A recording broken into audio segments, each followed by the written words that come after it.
Why do we sit here being silent, watching our leaders turn into tyrants? Have they forgotten which side they're fighting for? Checks and balances set aside and rule of laws, youth and ours, and Constitution openly ignored. Man, I'm not okay. Think we are being played. Is it time for right and left to join a greater cause? Man, I'm not okay.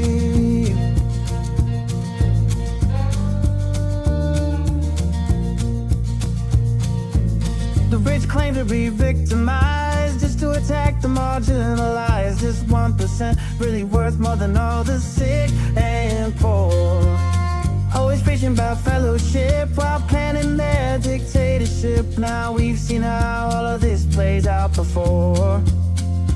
Man, I'm not okay. Think we are being played. Time for you and I to join our country's call.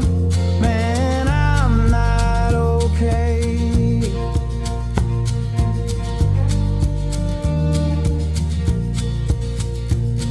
Ever wonder all the mystery, why they whitewash our history, keep dividing is their plan? All in all, such a scam. Algorithm very sly, only used to spread the lies. Politicians know well, hate is simple to upsell. Man, I'm not okay. Think we are being played. Time for you and I to join our country's call. We are not okay. America is not okay, and we all know that. Former Congressman Joe Walsh, this is The Social Contract with Joe Walsh. Let's figure out how to get okay together.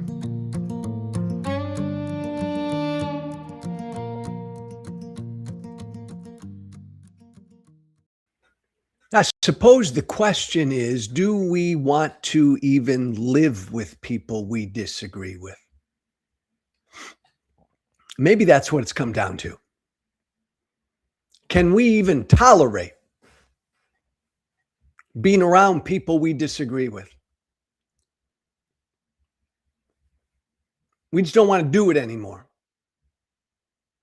Don't want to live with, don't want to deal with, certainly don't want to have a conversation with people whose views we vehemently disagree with, find abhorrent, find utterly appalling, find just plain wrong. Do we even want to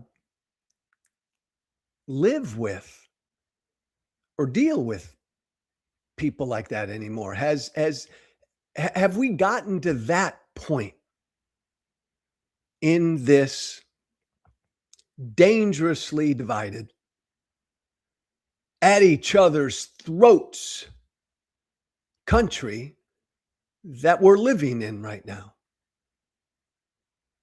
Is this the end game? Is this the end of the line? Is this the end of the road, the end of the journey? Are we so firmly planted on this road of hating the people we disagree with that there's just no way back? We as a country, as a society, just can't get off of that road. Even though many of us know that the ultimate destination on that road of hate is political violence.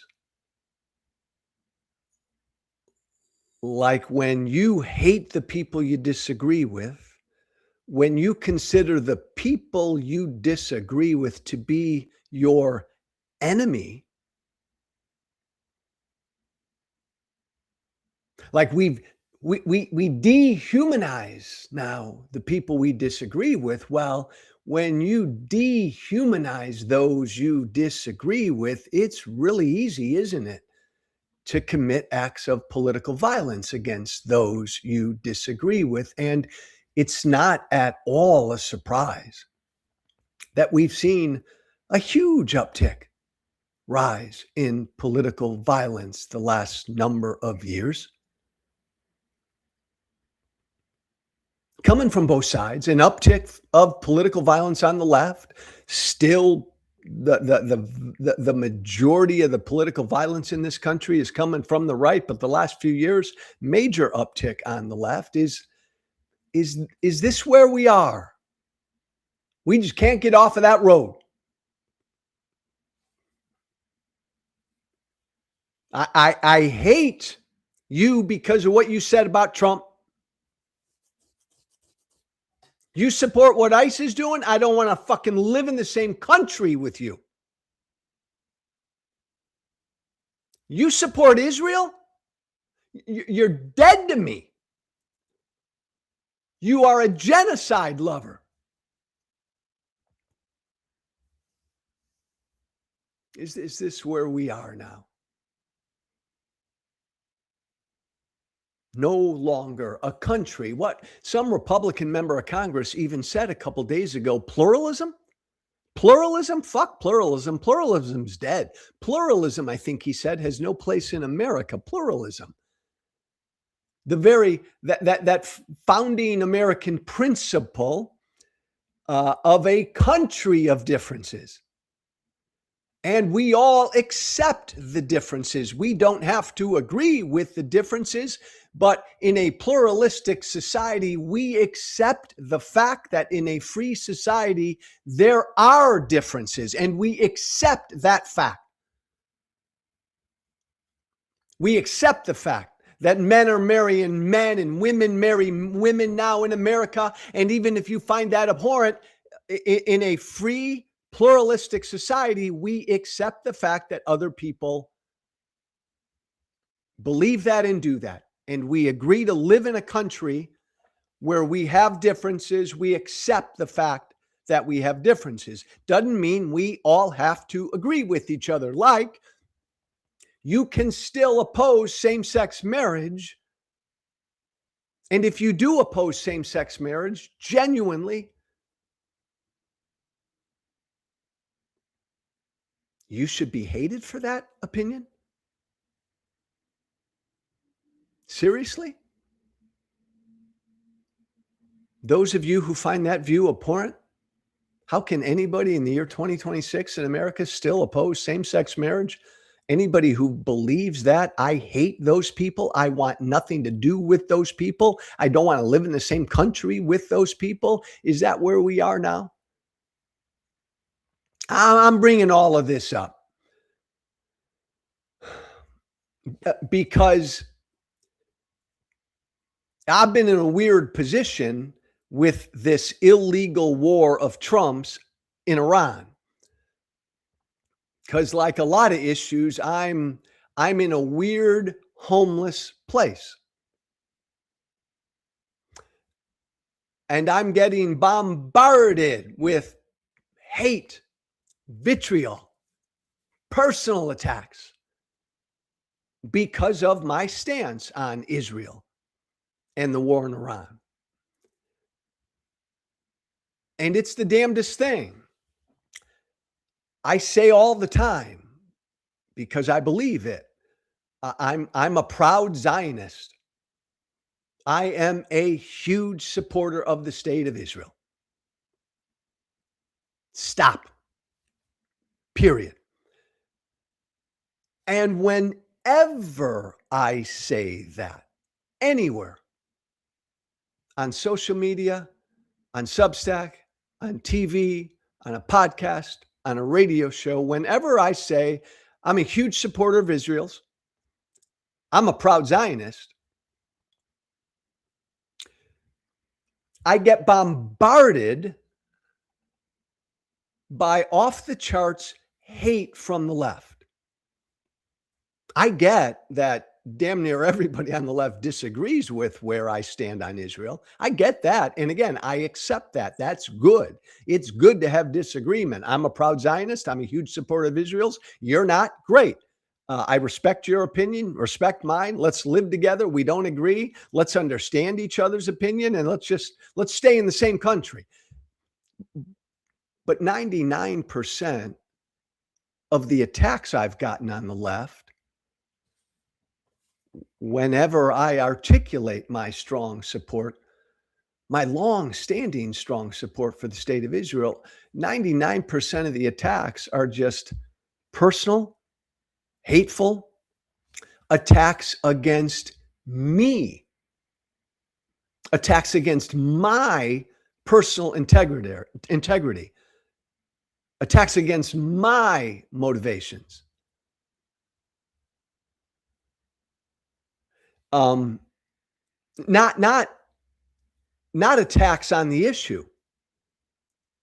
99% of the hate I get is personal hate from the left when I say that. And by the way, MAGA right, whenever I say, because I also believe this, whenever I say I oppose Benjamin Netanyahu, and I do, I called for Benjamin Netanyahu to resign 2 weeks after October 7th.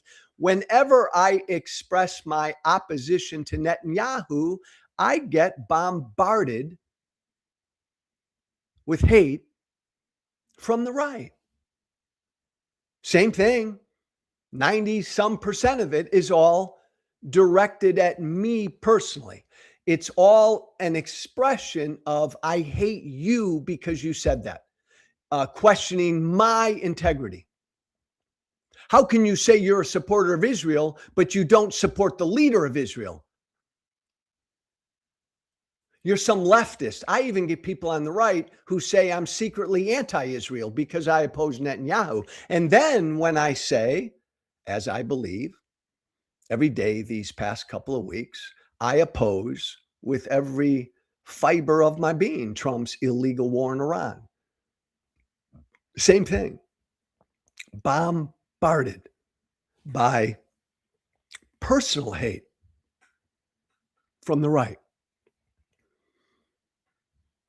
My God, how can you support Israel and not support what Trump is doing, going after Israel's existential threat?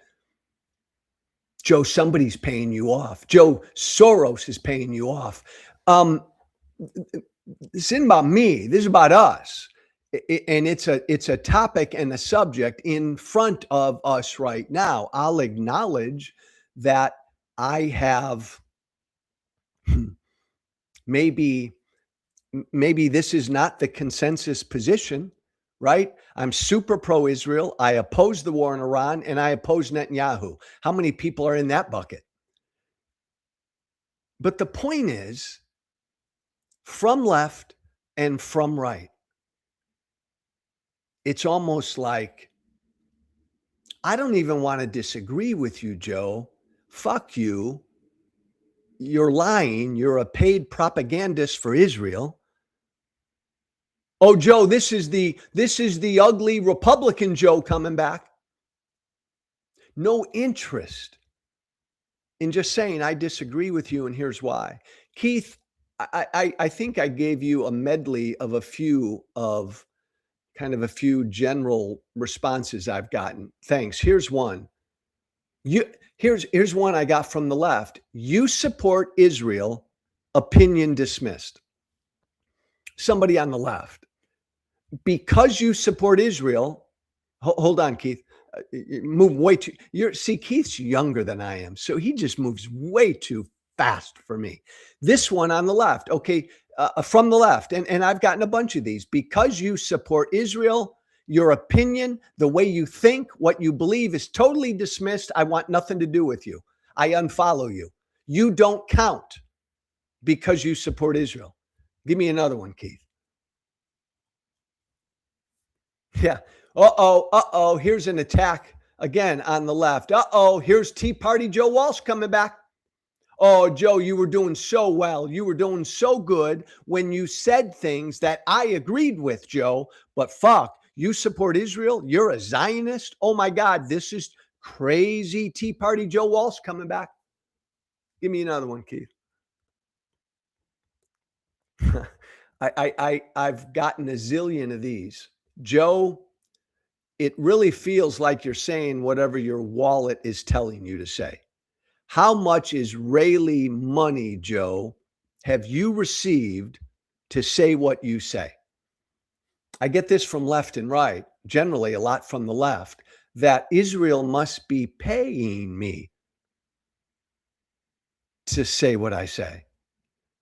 Again, this is really important for all of us as a society. No effort here, keep this up for a sec, Keith. No effort here to engage on the substance of what I said. I'm a proud Zionist. Here's why. I'm a supporter of Israel. Here's why. Response: oh, Joe, you're fucking getting paid. You're fucking getting paid by Israel. Just admit it. Say it. And so I'm forced to respond. Nobody pays me to say anything I say. I would never allow it. I say what I believe. Period. Israel doesn't pay me to say a damn thing. And if Israel offered to pay me something, I'd tell Israel to get lost.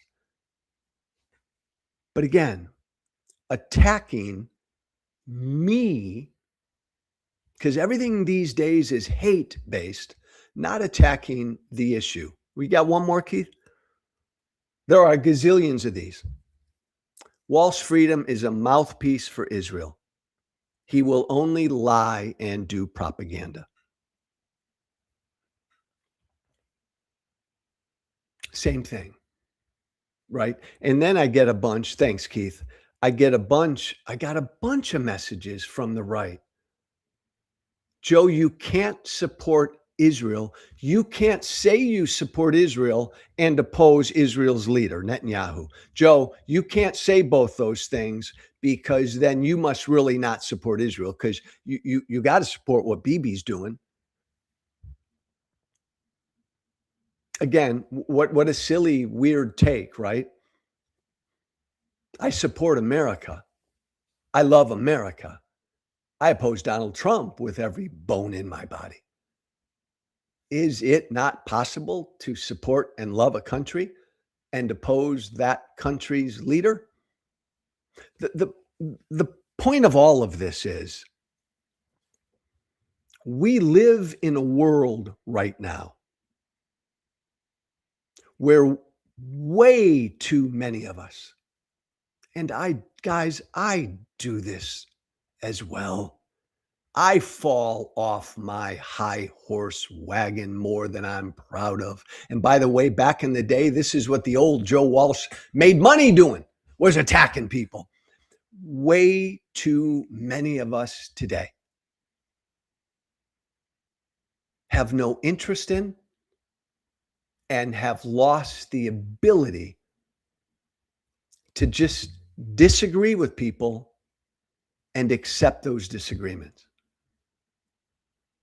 No. We're on that road now. Fuck that, Joe. Man, I got to go after the person I disagree with. I got to hate the person I disagree with. I got to attack the person I disagree with. I have to consider the person I disagree with to be my mortal enemy. And then bad, sick people say, I got to commit an act of political violence against that person I disagree with. That 22-year-old man, young man from Utah, who took a shot at and killed Charlie Kirk. He shot and killed Charlie Kirk because he disagreed with what Charlie Kirk said and believed. Now, 99.99999% of us are not going to take that shot, but it's that, right, 0.00001% that will act out their hatred. But see, all the rest of us are accomplices. All the rest of us are part of this, because all the rest of us feed into this hate. We drive up this hate. We've gotten this country to a place where it is probably damn near impossible to disagree without hating the person you disagree with. And by the way, I know, right? We all say it. Social media sucks. They're incentivized to divide us.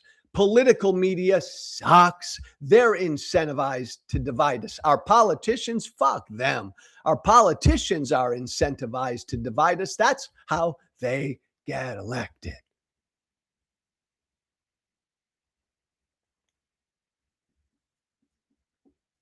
I've said a bunch before. I'm going to keep saying it. You know how I feel about Donald Trump.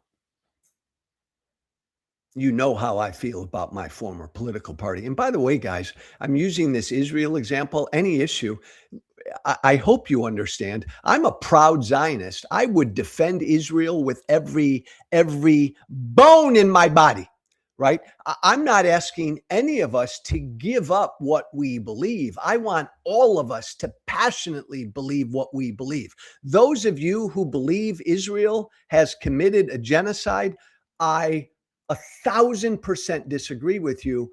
But my God, I'm not asking you to change your beliefs. I want you to passionately believe in what you believe in. I passionately believe in what I believe in. All I'm saying is we got to get to a country where you can have that passionate belief and I can have that passionate belief, and we don't hate each other.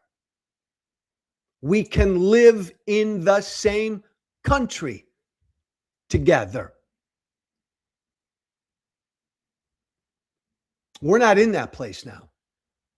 And you can blame social media and political media and our politicians until the cows come home, but this is on us, right? What are we? Are we all children? Are we all 4 or 5-year-old children? Do we not have accountability? Are we not the bosses of ourselves? It's on us to change this, which is why I don't give up what I believe, but I always listen. I've changed some of my beliefs over the years because I've listened, because I've gained understanding. But because this country is in this, I think, much more dangerous place than most people realize.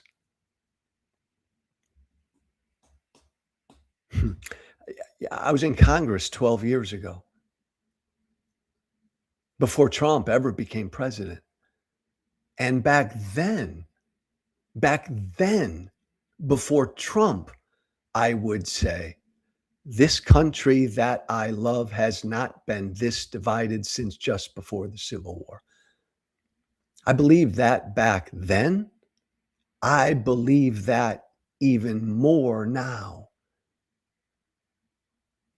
And I don't think most Americans understand how dangerously divided we are. You know what I think about Trump. You know I believe he's everything our founding fathers feared. And guys, in a pluralistic country, in a free society, I can have that belief and I can still have a conversation with a die-hard Trump supporter that is respectful. Uncomfortable at times? Sure. Little heated at times? Bring it on. But respectful. Are we changing each other's minds? I told you about my conversation a week ago with a longtime Trumper who said, Joe, what the hell? It makes no sense. You call Trump a fascist and you're trying to help bring the country together. That's the whole point. I said to him, you love Trump. I said to him, you think he's the greatest president ever. I think Trump is a fascist. I think he's everything our founders feared.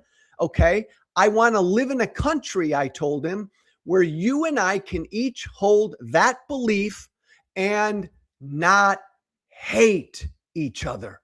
See? We can almost have a conversation together. We're never going to change each other's minds, but you'll understand why I believe what I believe about Trump, and I'll understand why you believe what you believe about Trump. And the thought is, the hope is, the belief is that the more we understand each other, the less likely we are to hate each other, even if we don't agree with each other. That's the point. We're not there. We got to get there. And my final point on this is, if we don't get there, this now 250-year-old experiment in democracy and self-rule will not survive. I don't give a damn who's in the White House, and you know how I feel about Trump, and you know how I would feel about a President J.D. Vance or a President Tucker Carlson. Doesn't matter. Well, it does matter. But no matter who's in the White House, if most Americans, and it's growing, stay on this road of hate, of hating the people they disagree with, not wanting anything to do with the people they disagree with, not wanting to live in the same country with the people they disagree with, if we stay on that road, no matter who's in the White House, this democracy's done. We're done.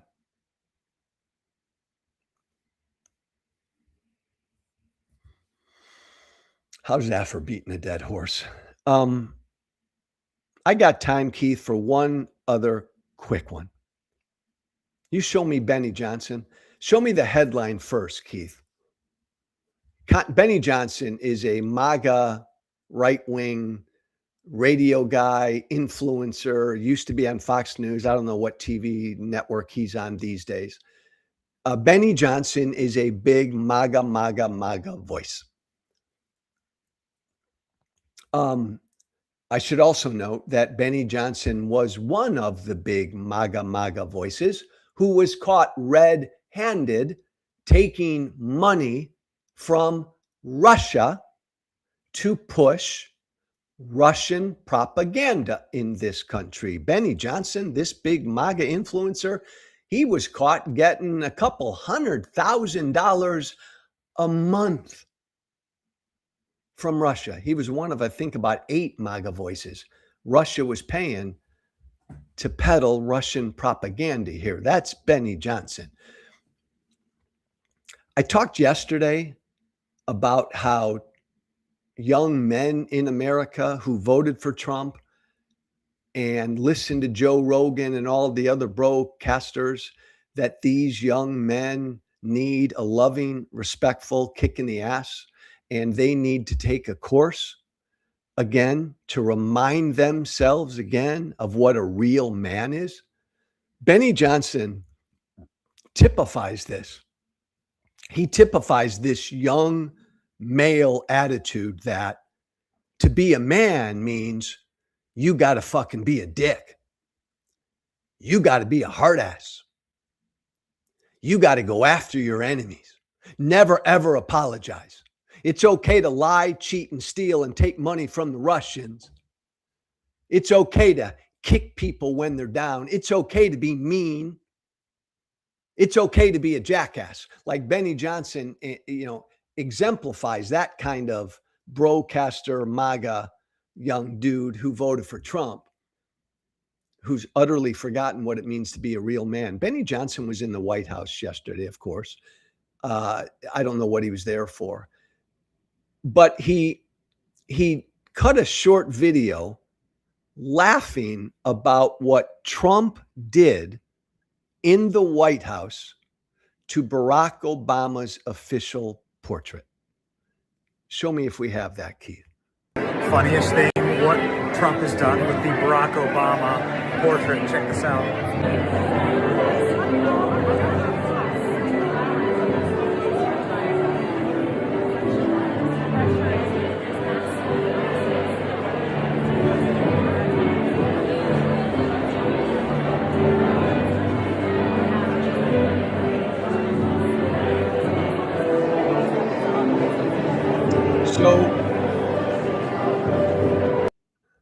Thanks, Keith.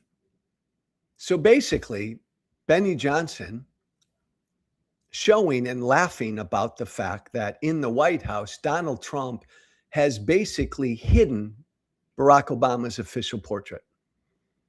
Basically put it in a place where people can't see.